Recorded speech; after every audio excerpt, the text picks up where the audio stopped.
Edson? Ah, tudo bem? Desculpa. Quanto tempo?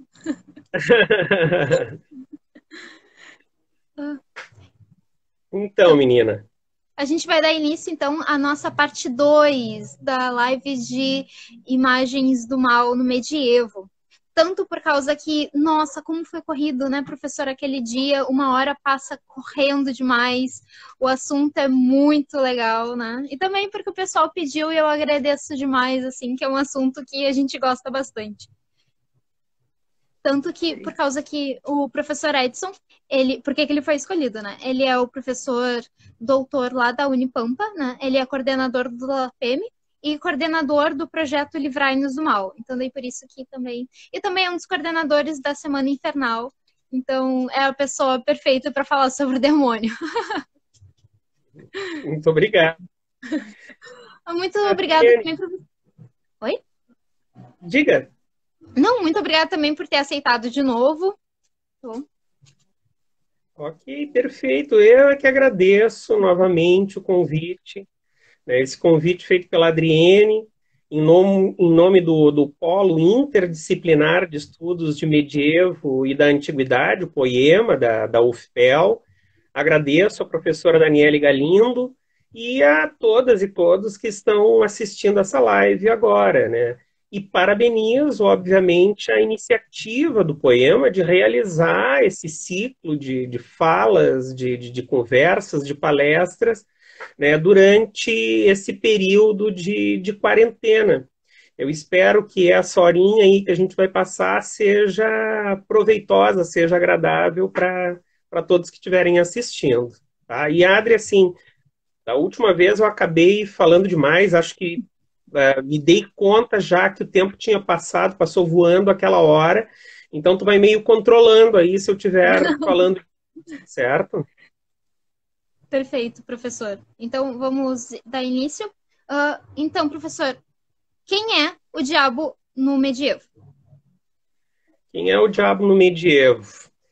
O diabo, esse personagem da fé católica, ele pode ser compreendido como um mito, né? Ele já surge desde a antiguidade, mas ele vai se fortalecer, vai ganhar destaque dentro da fé cristã, melhor dizendo, vai ganhar destaque dentro da fé cristã justamente durante o medievo, quando ele acaba ganhando um corpo, quando ele acaba ganhando características físicas, quando ele acaba ganhando uma atuação efetiva e direta sobre a criação, sobre a humanidade, e ele acaba se transformando num grande problema, digamos assim.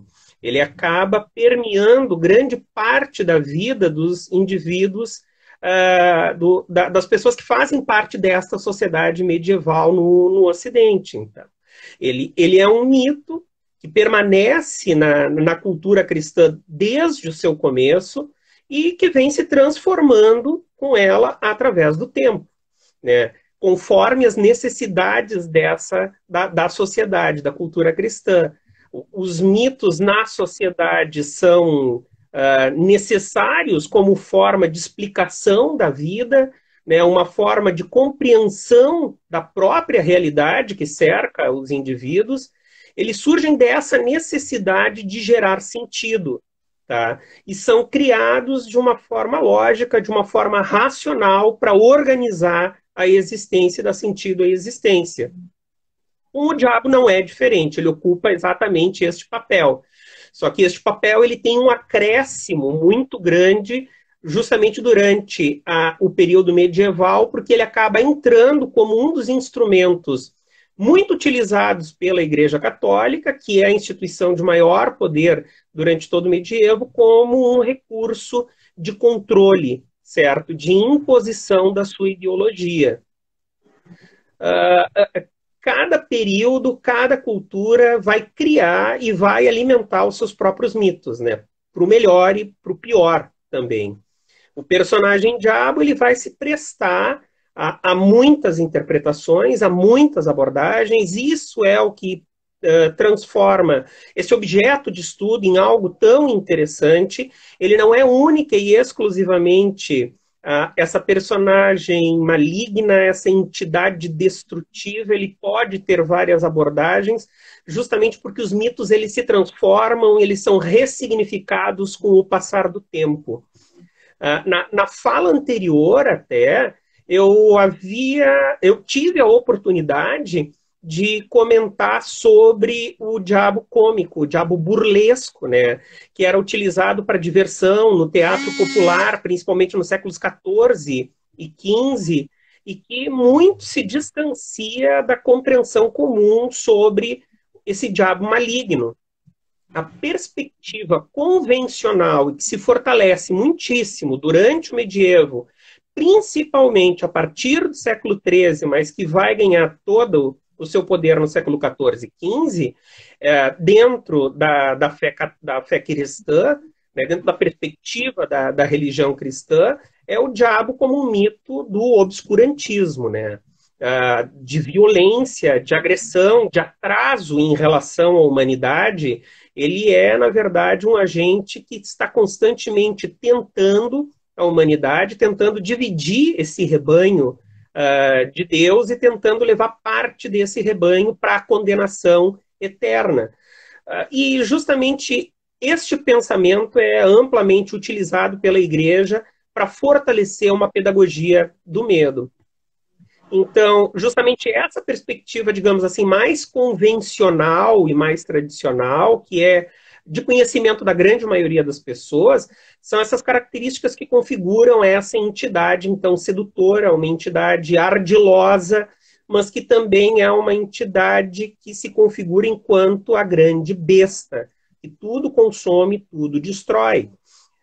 Na Idade Média, em relação às representações imagéticas do diabo, vai existir um período, principalmente a partir ali do século XIII, depois mais no século XIV, que vai existir uma certa ligação íntima entre o diabo e a própria goela, a grande boca da grande Leviatã, que tudo consome, tudo mastiga, tudo destrói.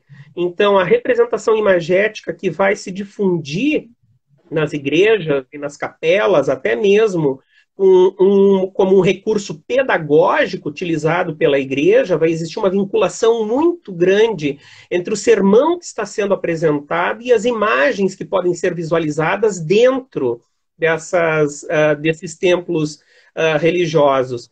Então, vai existir uma vinculação muito grande, onde a própria entrada do inferno vai ser representado como a boca do próprio Satanás. Então, uma oralidade muito grande, o que é definido como uma oralidade agressiva que tudo consome, tudo destrói. Não existe praticamente essa diferença entre a entrada do inferno e a própria boca de Satanás.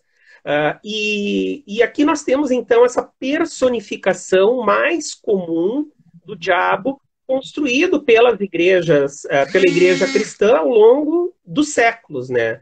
Ou seja, aqui existe uma correspondência direta desse diabo com o mito maligno, né, que utiliza o poder para destruição, utiliza o seu poder para tentação, utiliza o seu poder para articular, e depois a gente vai ver melhor, esse grande complô satânico contra a criação, onde a igreja medieval se encontra como a grande defensora da humanidade. Né? Então, e exatamente isso vai ser utilizado, então, pela igreja como um instrumento de controle através de uma pedagogia do medo. O medo do pecado, o medo da condenação, o arrependimento, né? E, principalmente, obviamente, a condenação da alma eterna dessas pessoas, dos crentes. Né? Entretanto, também é possível uma outra interpretação em relação ao diabo, a esse personagem, a esse mito. Não apenas o burlesco, não apenas o maligno, mas também onde existe onde ele, né, o diabo, ele não está ligado diretamente ao obscurantismo, não está ligado à violência, à agressão, à destruição, mas ele também pode ser percebido, dentro de certo aspecto, como ligado ao conhecimento, ligado ao saber. e ligado à não submissão, ligado a uma ação proativa, digamos assim, né? E desvinculado também do obscurantismo e das trevas, uma vez que na sua origem, né, o Lúcifer, este que vai ser o anjo caído, ele aparece enquanto grande portador da luz. Né? O anjo é o mais iluminado de todos os anjos, é o mais belo de todos os anjos, e que justamente é castigado às trevas, justamente, vamos dizer assim, por pensar diferente, por pensar fora do previsto, e por isso acaba sendo castigado por sua rebeldia. Né? Na história do diabo, essa história está muitas vezes vinculada ao saber, ao conhecimento.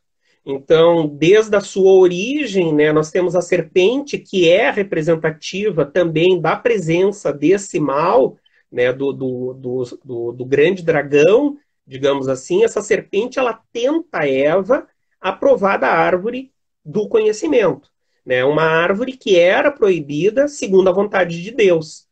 Durante o período da caça às bruxas, mais ou menos aí entre 15 e 17, séculos 15 e 17, as bruxas elas eram definidas como mulheres de saber, de conhecimento, um conhecimento considerado subversivo, né, perigoso ao poder institucionalizado, e elas eram taxadas como as servas do diabo. Justamente era o diabo que possibilitava esse poder, né? E esse poder que provinha de um determinado conhecimento, era ele que provia a elas. Né?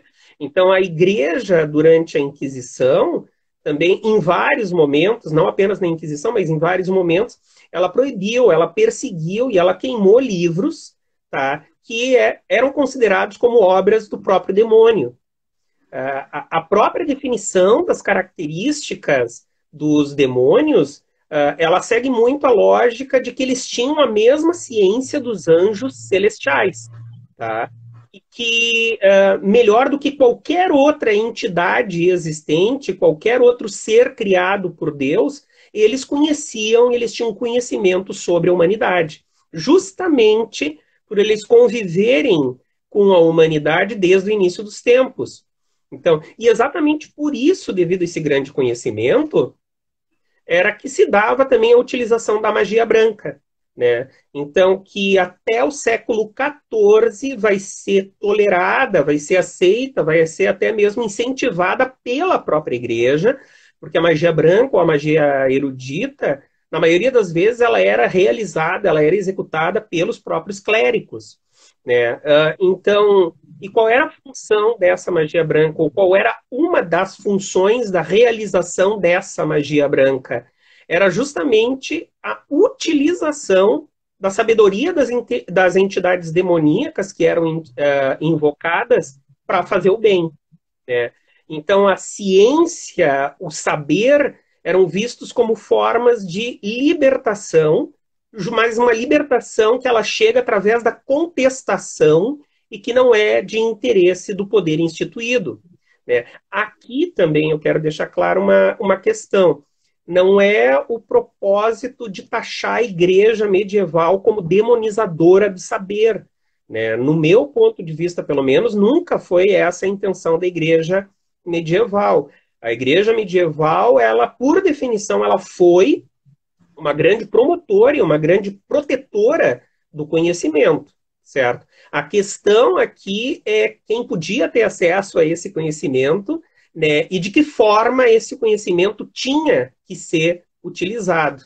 Né? Então, a demonização de determinado conhecimento passa pela questão de que conhecimento é poder, né? E de quem tem acesso a esse poder e como esse poder deve ser ou não utilizado, o que pode fragilizar uma instituição que ideologicamente é quem controla essa sociedade. Até saindo um pouco do período medieval e vindo para o período moderno, no século XIX, o diabo ele vai acabar se transformando em um grande tema de inspiração do romantismo, né, do movimento romântico. Justamente ele vai acabar se transformando num símbolo de espírito livre, de liberdade. né? Ele vai ser reproduzido, ele vai ser pintado enquanto uma força ancestral da natureza, né? Quanto uma força de rebelião contra uma fé moral, tradicional, mas também representante de uma grande paixão, e principalmente uma paixão que dá acesso ao desconhecido, ao inconsciente, né? Como se fosse uma busca por algo que ainda nós não sabemos. Então, voltamos a essa caracterização do diabo enquanto conhecimento, enquanto rebeldia, enquanto liberdade, né? Nessa perspectiva que eu acabei de comentar agora, o diabo ele é bem menos obscurantista e violento. Então, o diabo ele pode ser abordado e compreendido de diferentes formas, mesmo dentro do período medieval, e com o passar dos séculos, essas abordagens elas vão se diversificando, elas vão se transformando, porque a sociedade vai se transformando, a sociedade vai se diversificando, e esse mito vai acompanhando essa transformação. E assim, professor, como que a gente consegue relacionar a igreja, a Inquisição e o combate ao mal no medievo, assim, sabe? Porque também o senhor falou muito sobre o poder, sobre o conhecimento do poder, e também a gente tem que pensar em quem eram as pessoas que eram inquiridas, né, e que elas também detinham um determinado tipo de conhecimento, e por isso elas estavam sendo inquiridas, né? Uhum, uhum. A ligação é muito grande, né? É bastante íntima. Rapidamente, né, essa Inquisição, essa instituição, ela é uma instituição criada dentro da Igreja Católica, ela é uma criação do período medieval, embora o grande fortalecimento dela venha a se dar no período moderno, e existe uma vinculação muito grande entre o crescimento do poder da Inquisição e a ascensão do poder do diabo, do demônio, no final, justamente no final do período medieval, no século XIV, no século XV, né? A criação dessa instituição ela está diretamente vinculada a uma tentativa de controle da Igreja com o surgimento de determinadas heresias, né? Principalmente a grande heresia medieval, ou uma das maiores heresias medievais, que é o catarismo, né? Então, um movimento herético que vai se desenvolver principalmente no sul da França, na região do Languedoc, e que tinha uma obsessão gigantesca em relação ao alcance da pureza, né? A desvinculação completa em relação à materialidade é uma expressão de uma religiosidade dualista, né? Então, que divide completamente o bem do mal, o material do espiritual, e chegam mesmo a propor ou executar, realizar efetivamente a negação completa da carnalidade e do sexo, o que acaba chocando tremendamente a Igreja Católica. Obviamente, não é só por isso que eles acabam sendo perseguidos. Tem também questões aqui políticas, questões econômicas, principalmente relacionadas ao dinamismo do Languedoc, mas que no caso, agora nesse momento, não vem ao caso a gente se estender tanto, certo? Mas então, essa heresia ela vai alcançar tremenda influência, tremendo poder, não apenas em relação às baixas classes sociais, como era característico da grande maioria das heresias, mas ela também vai acabar alcançando com muita força a própria nobreza do sul, do território francês. E isso vai promover uma união entre o papado e a coroa francesa para tentar debelar a existência dessa heresia. Vai chegar ao ponto do Papa convocar uma cruzada contra os cátaros. Essa cruzada se realiza, grande parte dessa população é perseguida e exterminada, todos os pontos fortes, todas as fortificações nas mãos dos cátaros são sitiados, são cercados, são tomados. Existe o julgamento dessas pessoas, a execução de grande parte dessas pessoas, só que, uma vez terminadas as cruzadas, resta um problema. Grande parte, ou parte dessa população que integrava essa heresia tão poderosa, e que, de fato, constituiu uma igreja certo? Uma igreja que se opôs frontalmente à existência da igreja católica, da igreja romana.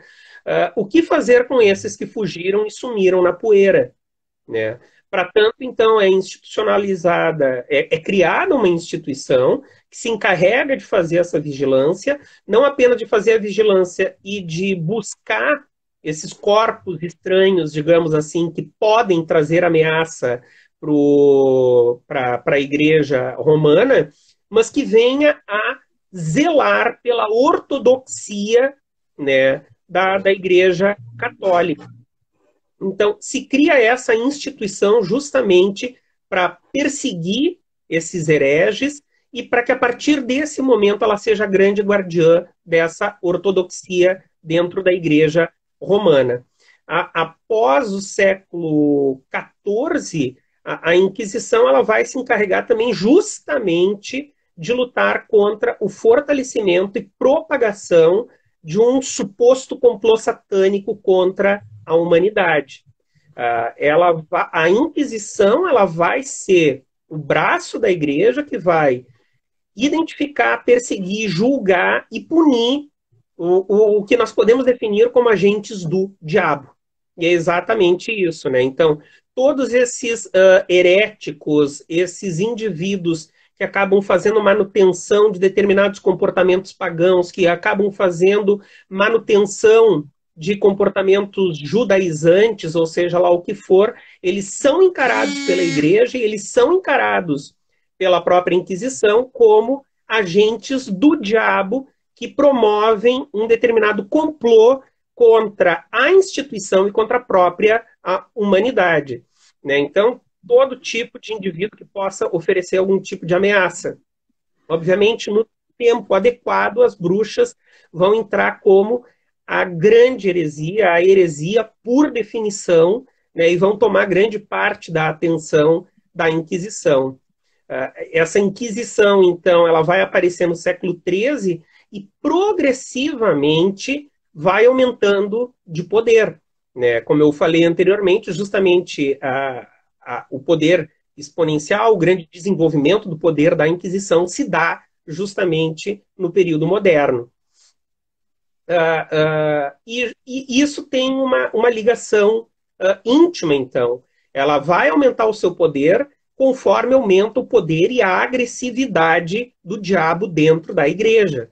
E quem possibilita, na verdade, quem gera esse poder e essa agressividade ao diabo é a própria igreja, né? Então, o que nós temos aqui é uma relação muito próxima entre uma questão que estava me escapando, de que a grande maioria das heresias, elas são também movimentos sociais, certo? Então, são movimentos da sociedade que vêm a contestar o funcionamento da igreja, né? Um funcionamento, um comportamento muitas vezes dissoluto da igreja, que cobra muitíssimo um comportamento pio, um comportamento de humildade, um comportamento evangélico, digamos assim, de todos os fiéis, de todos os integrantes do rebanho, mas ela mesma, e os seus integrantes, melhor dizendo, não tem esse comportamento, muito antes, pelo contrário. Vai existir uma relação, então, entre um enriquecimento e um comportamento condenável por parte dos membros da igreja, o acréscimo, o desenvolvimento de heresias que não apenas passam a pregar um comportamento diferente dos fiéis, mas um comportamento diferente da própria igreja, certo? O desenvolvimento das heresias e, por parte do pensamento da igreja, a ascensão de tantos movimentos contestatórios que acabam indo contra a ortodoxia da igreja estaria relacionado justamente a uma ascensão do poder do diabo dentro da sociedade, que se organizava junto com diferentes grupos de atuação. Vamos colocar aí os judeus, os muçulmanos, os leprosos, as prostitutas, os homossexuais, as bruxas e tantos outros grupos que fazem, no final das contas, tentam, na verdade, levar à fragilização desta instituição e tentam condenar, tentam prejudicar a própria criação divina. Né? Então, se estabelece essa relação íntima de crescimento das heresias, com crescimento do poder do Santo Ofício, porque justamente a instituição dentro da Igreja Católica que vai ser utilizada para debelar essas heresias e esses comportamentos condenáveis dentro da perspectiva da Igreja, justamente é a Inquisição, é o Santo Ofício. Né? E a explicação dada para isso é um comportamento cada vez mais efetivo, cada vez mais direto do demônio dentro do diabo, dentro da sociedade. E isso se dá principalmente a partir do século XIV, a partir do Papa João XXII, a partir da bula Super Ilio Specula, né, que vai acabar fazendo uma condenação radical de todo e qualquer tipo de forma de magia. Não existe mais magia branca, não existe mais magia negra. O que existe é magia, essa magia está vinculada ao diabo. O que existe é o ato herético que deve ser imediatamente, sumariamente e até mesmo violentamente condenado e perseguido. Aí entra essa instituição defensora da Igreja, que é a Inquisição, que vai ser, digamos assim, a grande campeã da Igreja contra o diabo e contra as ações do diabo dentro da sociedade. Também, professor, como eles vão demonizar, então, todo mundo, né? Assim, porque daí as mulheres, porque daí são mais suscetíveis ao pecado, ao erro, a fazer o pacto com o demônio, né? Aos hereges, porque vão pensar diferentes deles, então daí, também são demoníacos. Também no século XIX, ali, século XIX, né? Desculpa, que daí a Inquisição vai pegar também os judeus e vão também demonizar os judeus, né? Então parece que a Igreja demoniza todo mundo que é diferente dela, né? O outro sempre vai ser o demônio, né? O demônio é o outro, né? Por definição. Essa definição vai fazer parte da história da Igreja Católica e a demonização é que acaba legitimando a perseguição, o ato de violência e até mesmo a supressão física de determinados indivíduos e determinados grupos da sociedade. Né? É bom lembrar que esse ato de demonização se dava dentro da própria igreja, entre bispos, entre padres, entre arcebispos, entre papas, na verdade. Durante algum tempo, no período medieval, nós tivemos papas e antipapas que se demonizavam e se condenavam e se excomungavam mutuamente, ou a demonização de determinados nobres por parte da igreja. Então, esse ato de demonização ele é um ato de legitimação, de violência, de purgar, na verdade, também indivíduos, grupos, pensamentos. A partir a demonização ela pode ser feita também em relação a objetos, como a própria besta foi demonizada, a besta enquanto arma de guerra, né, foi colocada como uma criação do demônio. Outro objeto, a própria criação das armas de fogo, as primeiras armas de fogo, elas são vistas como criação do próprio demônio. O demônio havia inspirado um determinado padre alemão que teria feito a fórmula da pólvora para ser utilizadas em boca de fogo em armas pirobalísticas, né? Então, a demonização ela vai muito além do próprio desse próprio personagem demônio, desse próprio personagem diabo. Obviamente, a demonização é tu colocar características da própria configuração, da própria representação do mal, do próprio diabo, que, por definição, uma das suas características é destrutiva, né? O diábulo é a separação, é a cisânia, né? Em determinados indivíduos, em determinados grupos. Então, o diabolizar é um instrumento ideológico muito poderoso, e ele é utilizado até hoje, né? Então, isso se utiliza com grande força durante o período medieval, mas ainda hoje a gente não perdeu a mão para diabolizar aqueles que nós temos alguma diferença, né? Quase sempre o diabolizado é o diferente, é aquilo que a gente não entende, que a gente não quer entender e que a gente teme, principalmente. Então, como o senhor falou também sobre o hoje, né? Assim, Nietzsche vai dizer que Deus está morto, né? Então, o diabo está morto, né? O diabo da Idade Média ainda existe, sabe? Ainda é visto. O diabo da Idade Média, ele ainda existe, né? O diabo que nós carregamos ainda hoje na nossa cultura, ele é talhado, ele é forjado pela Igreja, né, e pela Inquisição também, em grande parte, através de tratados de demonologia, através de produções canônicas, a configuração física dele, as características dessa personagem, desse mito, o que nós conseguimos visualizar hoje, quando a gente pensa em diabo, provém da Idade Média. O diabo, ele não está morto, de forma nenhuma. Eu acho até que ele está mais vivo do que nunca. Né? Ele ainda vive, mas... É o presidente. Oi? Tá no poder, né? Tá super amigo do presidente. Pois é. Ele está totalmente vivo, só que atualmente ele foi, como eu falei no início, ressignificado. Né? Então ele passa por uma ressignificação de uma sociedade de consumo. Né? Então, embora ele já não tenha o mesmo poder de aterrorizar, já não tenha a mesma capacidade de ser o grande vetor de uma pedagogia do medo, né, que estava totalmente relacionada ao arrependimento, né, ele continua presente. Né? Essa pedagogia do medo, eu comentei, eu acredito que eu comentei mais sobre o que seria essa pedagogia do medo na outra fala, mas que vai ser amplamente utilizada pela igreja, que é a promoção muito maior do medo da condenação do que a graça da salvação.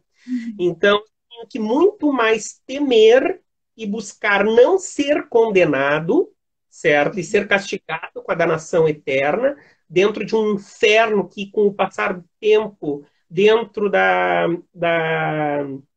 história da igreja, vai se complexificando cada vez mais. Existe uma complexificação da imagem do diabo cada vez mais elaborada, cada vez mais grotesca, cada vez mais assustadora, cada vez mais violenta, cada vez mais impactante. O mesmo vai acontecer com o seu domínio. O mesmo vai acontecer com o território por excelência do diabo, que é o inferno.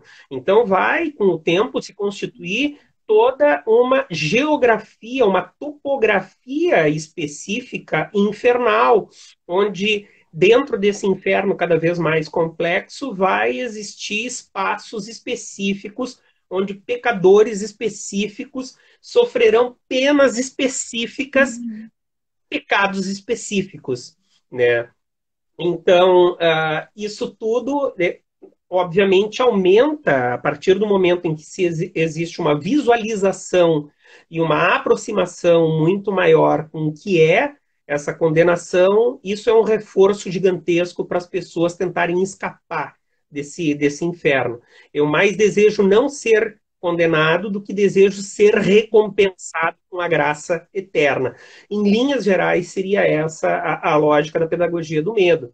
Né? Então, ele não serve mais como essa forma de instrumento de controle social, né, contemporaneamente, justamente porque ele servia como um instrumento de controle social dentro de uma sociedade em que o objetivo da salvação da alma eterna era fundamental, era central.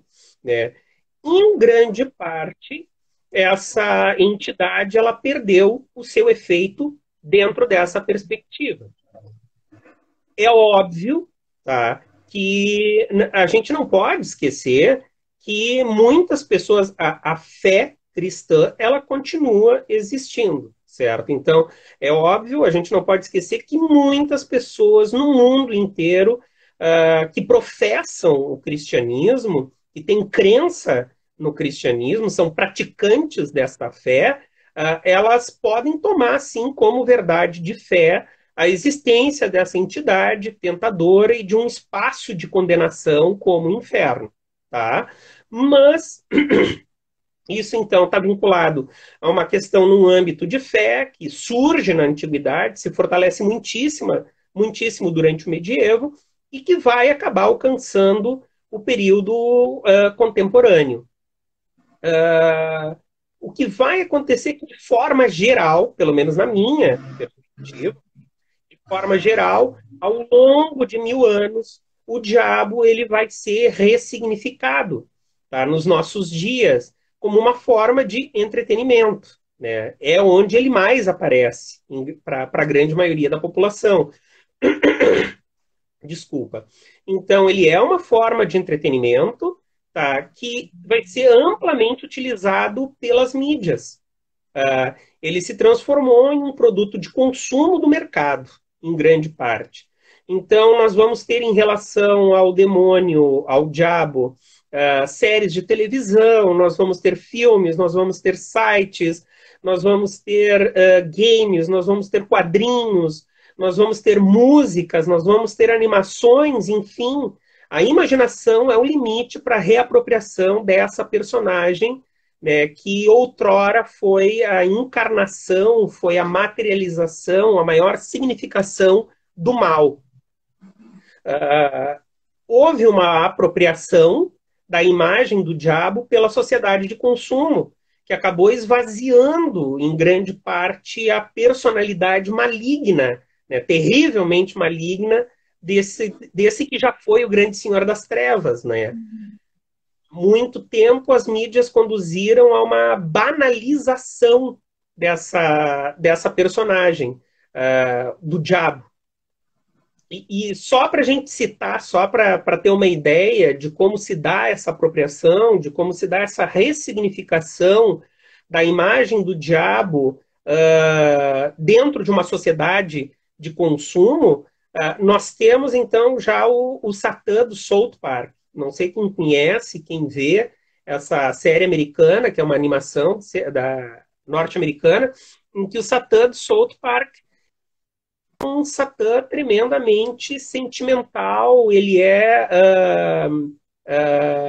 tem vários problemas sentimentais, amorosos, ele se sente incompreendido, né? Então é uma personalidade muito mais sensível do que amedrontadora, né? O personagem de quadrinhos e de filme, o Hellboy, que não tem absolutamente nada de maligno, além da aparência, obviamente, na verdade, embora ele tenha nascido no inferno, ele justamente é o herói que protege a humanidade, né? E ainda por cima ele tem um cariz, né, um forte apelo cômico, esse personagem.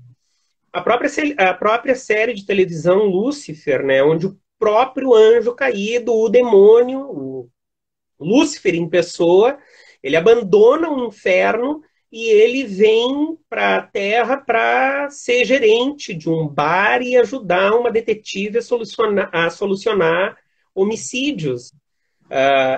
E ele acaba sendo o herói, aí é que tá, o demônio acaba dentro dessa perspectiva da mídia, em grande parte ele abandona a sua característica maligna e acaba se transformando no grande herói da história, né? Em outra série, que também eu acredito que seja do Netflix, que é o Mundo Sombrio de Sabrina, onde a bruxa que deveria ser os maiores de todos os agentes do demônio na Terra, de todas as perversidades do diabo em relação à criação, ela também é a heroína, né? Então, é uma jovem com todos os dilemas possíveis e imagináveis, todos os problemas da adolescência, mas que também luta contra o Lúcifer, luta contra o próprio pai, para proteger a família e os amigos, proteger a cidade na qual ela vive, né? Mas também a gente tem que ver uma coisa, né? Embora esse esvaziamento de características malignas e perversas e essa transformação em herói, a gente tem que levar em consideração que ele continua bem vivo, né? Então, esse diabo, ele continua, justamente o fato de ele ser ressignificado, o fato de ele ser reprocessado dentro da nossa sociedade, é uma indicação de que ele se mantém vivo, né? Então, ele se mantém dentro das nossas tradições cotidianas, né? Através de medos que são milenarmente incutidos através da religião, né? Obviamente, existe toda uma longa tradição dentro do cinema e em séries onde aparece justamente a versão e a perspectiva mais convencional possível dentro dessa abordagem maligna do diabo, né? Então, embora tudo isso, né, nós trazemos dentro de nós, mesmo que inconscientemente, esse medo do pecado, o arrependimento, o medo da condenação, o medo da parte obscura que todo mundo carrega dentro de si. Tudo isso, né, embora de uma forma menos evidente, continua bastante vivo dentro da nossa sociedade, né? Mas a própria apropriação, como eu falei, então, a apropriação da mídia contemporânea desse personagem milenar na nossa história, comprova que ela continua despertando fascínio, né? Então, continua despertando fascínio ainda hoje, alcança sentimentos profundos nas nossas mentes. Ao longo de milênios de existência, as características de metamorfose e sedução do diabo, que são duas das principais características dessa personagem, desse mito, elas continuam totalmente fortes, né? E chegaram até hoje. Quem sabe até essa nova transformação que o diabo passou dentro da nossa sociedade, sendo amplamente reaproveitado pela sociedade de consumo, pelas mídias, as grandes mídias, poderia ser pensado como um dos recursos, né, dentro daquela ideia de que o maior de todos os truques que o diabo fez foi justamente fazer todo mundo acreditar que ele não existe ou que ele não oferece qualquer tipo de ameaça, né? Também eu já estou viajando um pouco, né? Mas seria isso. É justamente a sociedade, ele continua vivo dentro da sociedade contemporânea, ele continua tendo seu espaço dentro da religião, obviamente, tá? E continua tendo seu espaço dentro de uma sociedade de consumo que transforma tudo em mercadoria, né? Então, tem que se fazer diferença entre em grande parte, o medo que o diabo gerava, produzia na Idade Média, que é um medo real, é um medo direto, é um medo concreto, certo? Do que o medo que a gente sente, de repente, quando a gente vai ao cinema e vê o Exorcista 4, 5 e 6, passa um momento de grande terror dentro do cinema, sofre mais algumas horas posteriormente ao filme, mas depois toca a sua vida normalmente. Sabe, professor, citando assim o Lúcifer, a série, né, também como comentaram ali, assim, que o Lúcifer, esse diabo mais humanizado, assim, sabe, com expressões mais humanas, assim, quem não quer seguir o Lúcifer da série, sabe? Aquele cara, assim, colocado até como uma pessoa, né, um diabo bom, sério, e é bonito, assim. Então, quem não quer seguir ele, sabe? Quem não quer ser amigo do Lucy, aquele do Desencanto, assim, que voa com o elfo o tempo inteiro, né? Quem não quer ser próximo desses tipos de diabo, né, e tal? Esse diabo mais humanizado. Eu acredito que é assim realmente que ele consegue nos pegar também, né? Esse Lúcifer da série, ele porque, por incrível que pareça, aí a gente volta a conversar sobre essa riqueza que esse personagem tem, né? É um personagem extremamente rico e que essa riqueza ela atravessa os séculos, né? Se fortalece muitíssimo durante o período medieval, obviamente, mas porque ele é bastante complexo. ao mesmo tempo em que existe todo um processo de transformação do diabo numa criatura absolutamente hedionda, uma criatura absolutamente horrível de ser vista, e muitas representações a gente nem consegue terminar de entender a grande quantidade de hibridismo que é colocado nessa criatura, justamente porque a intenção é a constituição da imagem de uma criatura nefanda, ou seja, é um terror, é um horror tão grande que não pode ser explicado com palavras, né? É um terror que só pode ser sentido, mas não pode ser expressado, né? Ao mesmo tempo, essa mesmíssima criatura nefanda, ela é sumamente sedutora, né? E esse Lúcifer da série, ele encarna o ator, que é um ator tremendamente pintoso, muito bonito, tal. Ele encarna essa característica da beleza, da sedução, né? Do próprio pecado, da carnalidade, da sexualidade, né? Porque dentro dos estudos de demonologia estava dado que o diabo, os demônios, eles poderiam assumir toda e qualquer tipo de forma. No século, inclusive, uma forma, uma aparência tremendamente agradável aos olhos. E justamente esse seria um recurso da sedução e de puxar as pessoas para o mau caminho.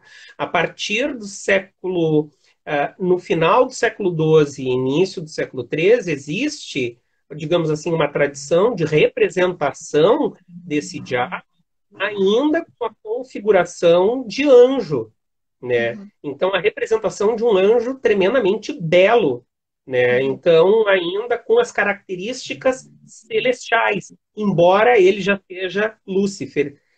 Com o passar do tempo, vai acabar se estabelecendo uma diferença entre este anjo que fazia parte da corte celestial e o anjo caído. A partir do momento em que ele cai, começa o seu processo de animalização, de hibridização, certo? E tem uma obra que aí faz parte do período romântico, que, como eu tinha colocado, os românticos vão adotar o Lúcifer como o diabo, Lúcifer, enfim, como aqui eu estou falando estou dando todos eles como sinônimos, né? Na anterior eu até tinha estabelecido diferenças e as hierarquias. O Franz von Stuck, que é um pintor alemão, ele vai pintar uma obra chamada Lúcifer, que é belíssima, né? Então, é um homem com um porte atlético muito bonito, certo? Que tem um olhar tremendamente...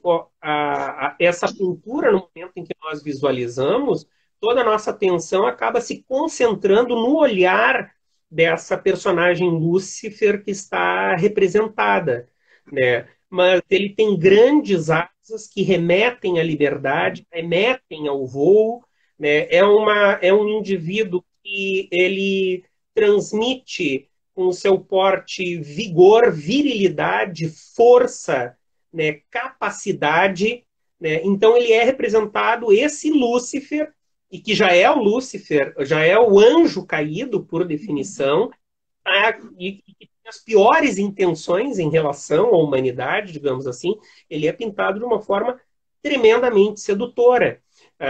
Possivelmente as pessoas que olham esse quadro e não conhecem o nome, tomam esse indivíduo como um anjo protetor, né? E como o próprio anjo caído encarregado de prejudicar a criação divina.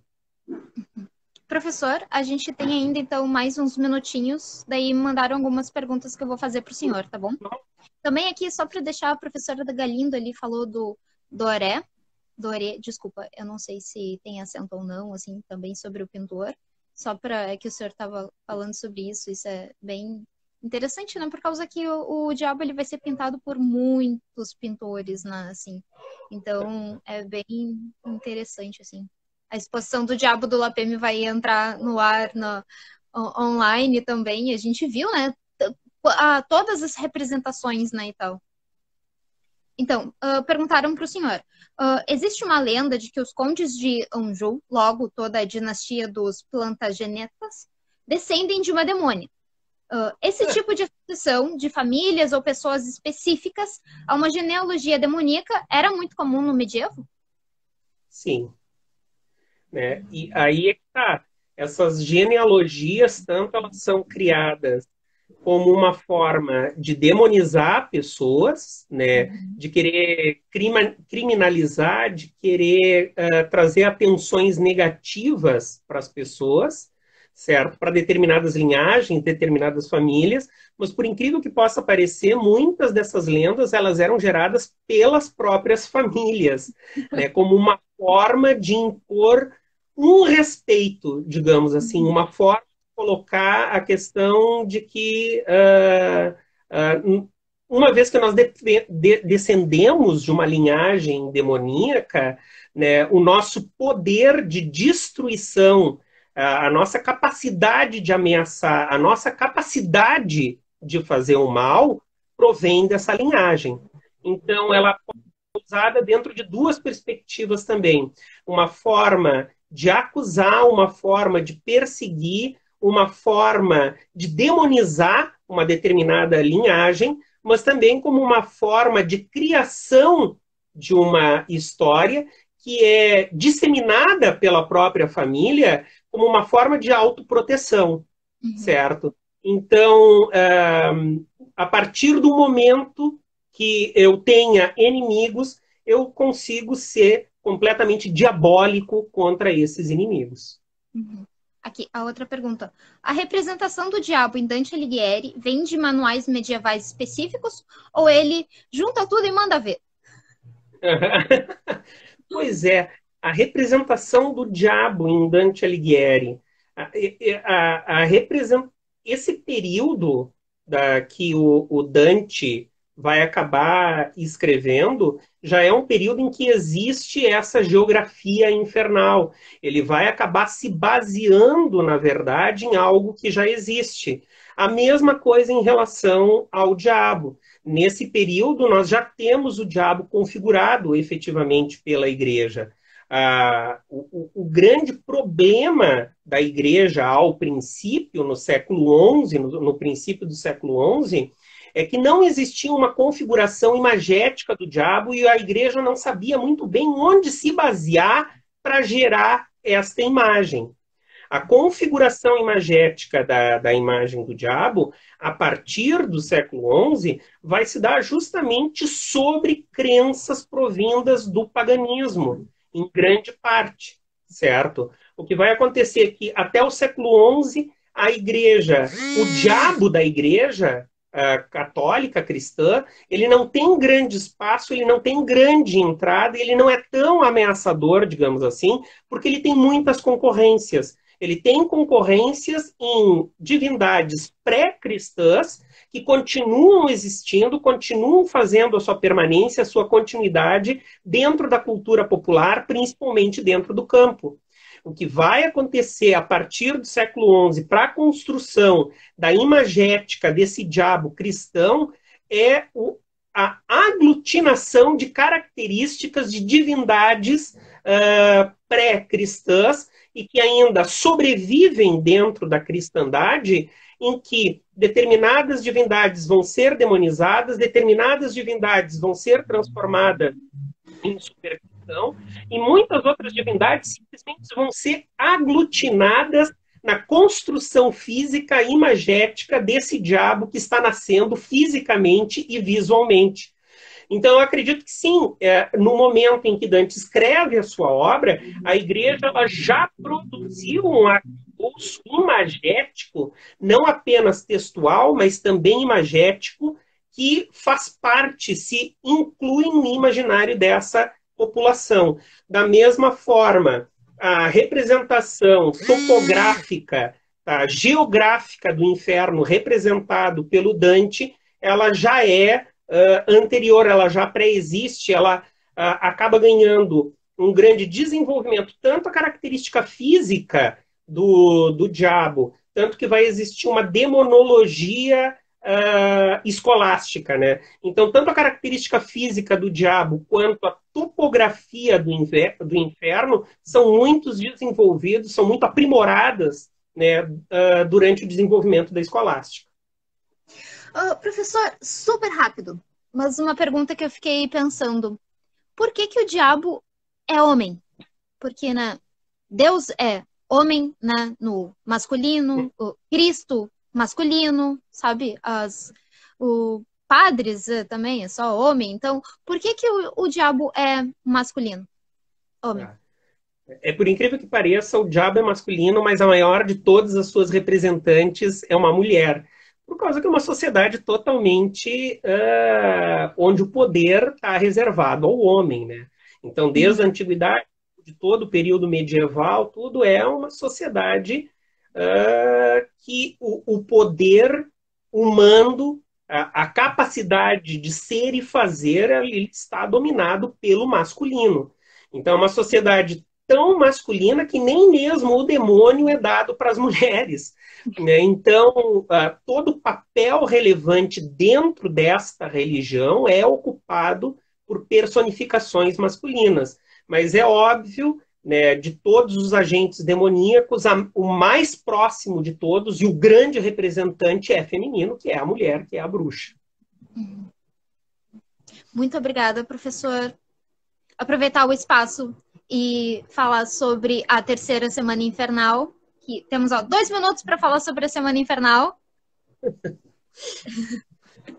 De 5 a 7 de outubro, o LAPEM, o Laboratório de Pesquisas e Estudos em História Medieval, da Unipampa, junto com a Universidade Federal de Santa Maria, junto com a UFPEL, o grupo Virto de Santa Maria e o LECA da UFPEL vão estar promovendo em suporte virtual, através do Zoom, a terceira semana infernal. Vão ser 3 dias dedicados a estudar a magia, né, dentro de uma perspectiva histórica. Então, fontes problemáticas, abordagens metodológicas da magia, bruxaria, feitiçaria. Todas as noites, de 5 a 7, nós vamos ter 2 palestrantes, certo? Falando, apresentando trabalhos sobre esse tema. E nas tardes, de 5 a 7, nós teremos mesas de comunicações dedicadas aos discentes. Então, acredito que vai ser um evento acadêmico bem interessante, bastante frutífero. Espero que todos compareçam e possam aproveitar esse evento. Muito obrigada, professor. Ali, 17 segundos restantes. Diego, a tua pergunta vai ficar para a parte 3. Vamos pensar nisso. Tá bom, muito obrigada, gente. Participem da terceira semana infernal. Participem da semana que vem do próximo Cine